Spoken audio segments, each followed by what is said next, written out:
Welcome to the fifth episode of the 15-Minute Leader. Once again, I'm back by myself, and I'm excited because last time we covered the first two reasons why our business experienced massive growth. Remember, the massive growth was experienced through momentum, and so if you have momentum, great. Keep adding to it. You got to continue to grow in momentum. If you don't have it, you better find a way to get it. And there's multiple ways to get momentum started for a company. I just covered the first two on the last call, which what we did was we launched classes. And really the classes was an opportunity to create community. The community talked about what we were doing. And to me, the marketing that we got from the people talking about our business far outweighed the benefit of just charging $100 for a class.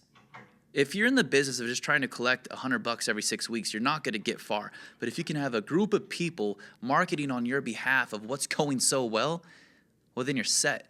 The second thing that we did really well was we launched a weight loss challenge. But again, it wasn't just the weight loss challenge. It was how we presented the material. Remember, I got $1,000 cash and we mounted it to the wall. People just can't hear about it. They got to see it. And they just can't see it. They got to feel it. And so whenever they could see that money, they could begin to visualize what they would do with it. That's the key to me. Now, remember I told you guys that the third thing we did was the biggest thing, and that's because we switched from a local perspective to a national outlook. Now, this is crazy. At the time, I had no idea what we were doing. This was an unintentional step in creating momentum. My brother and I, we always had a dream of owning our own supplement company. And I never really thought it was going to be possible, but we had this gym, and at this point, we had a lot of members coming to our gym. Momentum was high. Things were going great, and so why not? Sometimes when things are going good, you just got to shoot your shot, and that's exactly what we did. And so we found this formula for a pre-workout that we really liked. It was a really good, high-quality ingredient mixture. It wasn't just something that was going to get you jittery. I wanted to have a product that was something that I would personally take. And so that's what we did. We got this product that was really high quality, a pre-workout, and we launched it. It was called Opti Rage. And we had a bit of luck along the way. And I think most business leaders that really succeed will tell you that there's a bit of this that goes into the mixture as well, right? And see, whatever we did with our pre-workout, it would stain your tongue blue. It was a blue raspberry flavor. It's all we had. We had one product, one flavor, and it was really good. It would stain your tongue blue. And so it started this whole thing where we called it an Opti Slam, right? And so you would take your pre-workout without water, you just slam it, and pretty common, a lot of workout people know what I'm talking about. But for whatever reason, ours stains your tongue blue. And so we would have people film it. Again, if you're the only one talking about what you're doing, you're not going to make it. You need other people to contribute, to be part of the community. And so we did this really well. We started getting people sending us videos of they would take the Opti Rage Slam and it would turn their tongue blue, and we made a video about it. And like I told you guys, we're going to check and make sure this is still on.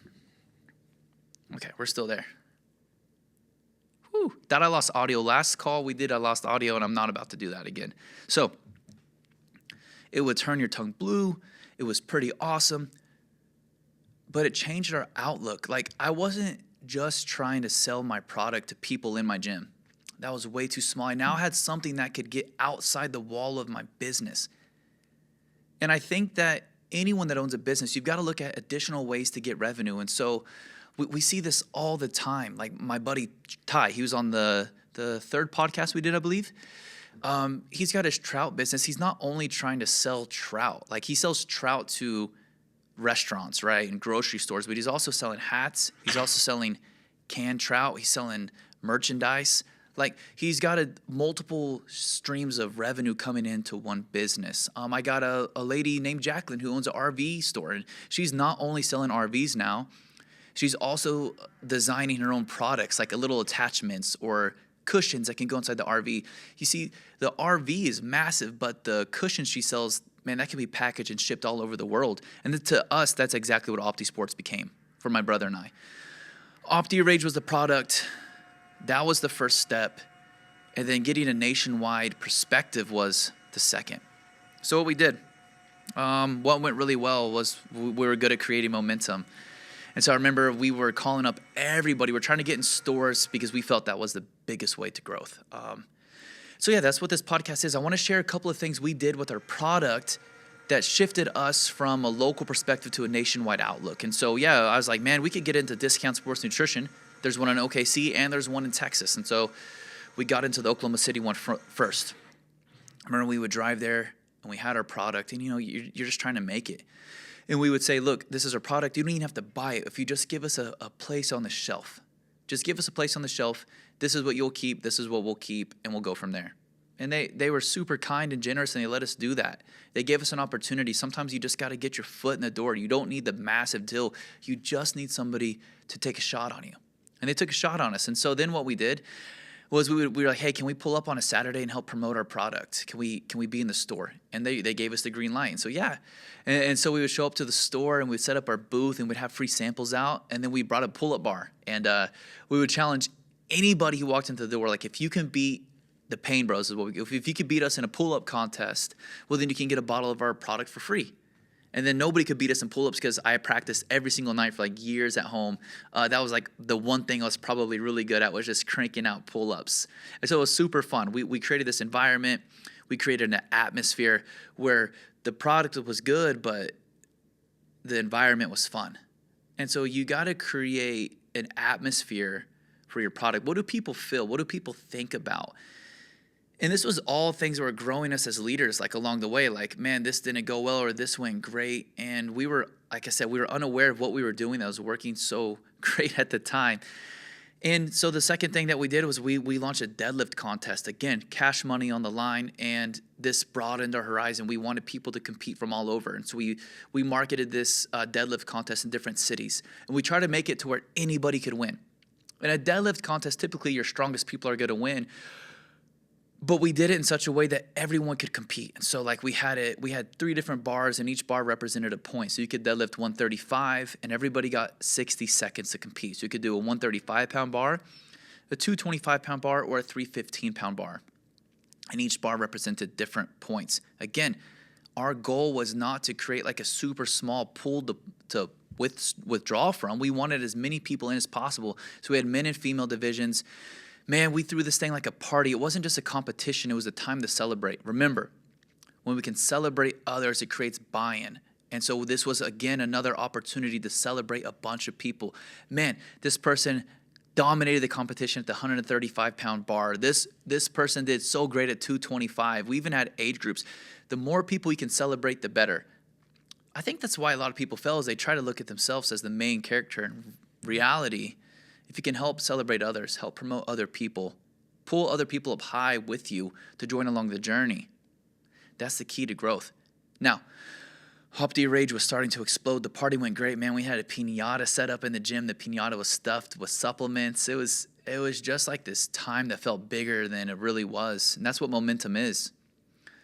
An exaggerator will typically attach to momentum.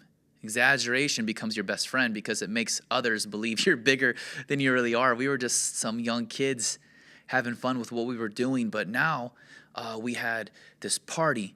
Now we're in storefronts. Now I remember we're looking at people, and we sponsored some bodybuilder in Miami. And now we got people like in different states promoting what we're doing. Opti Rage exploded with growth. And the result was it led to more growth in our gym. Because we just became the gym that was not known for simply working out, but we also had product. We had product that was being sent out nationwide, as crazy as that sounds. It was the environment that we were living in. Within 6 months of launching a brand new product that nobody had ever heard of, we had generated $50,000 in sales in 6 months. Why? Momentum. Momentum is your best friend if you're a business owner.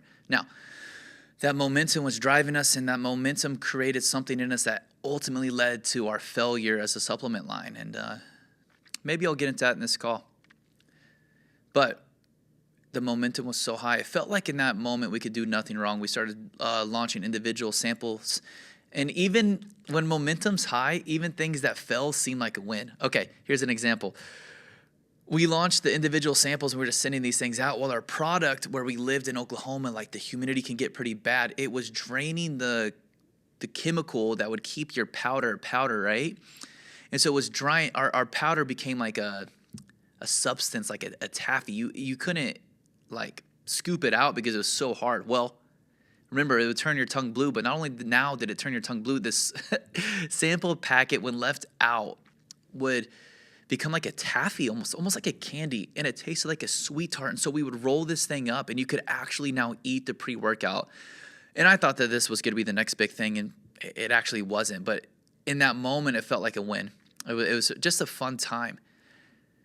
And everything was going great, right? We're crushing it. We're selling product. We're shipping product out. Things are going amazing. And our success is ultimately what led to our demise when we're talking about Opti Sports in general. So we had a product that was crushing it. And we got this money. We made $50,000. And instead of investing that money into more Opti Rage, we launched Opti Sports. We launched a full-blown supplement line. And we went all out, like all out. If there was a product on the market, we probably had it. We had multivitamins, we had amino acids, we had protein powder, fat burners, testosterone boosters. We literally went all out on everything. See, we had a supply and we had a demand. We were actually selling out of Opti Rage, and instead of feeding back into the demand, we expanded into product categories that we really didn't have knowledge for. And so to this day, man, I can't tell you, it's been years and years since that moment in our life. And I still have bottles of Opti Shred is what we called it, right? Everything was Opti Whey, Opti Shred, Opti Vites, Opti Reload was our aminos. And we just expanded too quickly. And I think that we can learn from this as leaders is when you've got a supply, when you got a demand, keep firing on that. Like, you got to take risk. But don't branch out too wide too quick. I really believe to this day that had we stayed within the parameters of Opti Rage, perhaps we'd still be a company today, just based off how successful it was. Maybe we should have launched into a few more flavors or tried to maybe launch different size bottles, but not launching out with multiple products all at the same time. But yeah, that momentum created growth for the gym. It really did, because people were joining the gym because they had heard about the product. Again, leadership growth involves getting more people involved. We were doing that. We just grew too big for our britches, you could say. And there was a lot of things that we learned along the way. But we created this persona that was almost larger than life, and it was a super fun time. Every supplement launch we did, we tried to create momentum, and some went great and some went really bad. And I think that's just part of the process in growing as a leader. Sometimes you're going to fail. But the ones that make it, the ones that keep going, are the ones that pick themselves up from the ground. This thing failed, but we're going to keep going. It's like one business to the next. That is what an entrepreneur is. And eventually you're going to find your niche and you're going to make it, because God has called all of us to win. We're all predestined for success, because God has called those who are known by his name to higher places. And so I just want to encourage you today that maybe you find yourself in this place of, man, I feel like I had it. I feel like momentum was high and I really messed up. Yeah, I've been there. And you're going to bounce back as we bounce back. Your bounce back might look different. Your bounce back might even be in a different arena than what you started in. But that's okay, because God's got a unique path for you, and the journey is just as fun as the destination. And so don't get too low in the valleys, because you know the next peak is coming. You're going to make it. You're going to do it.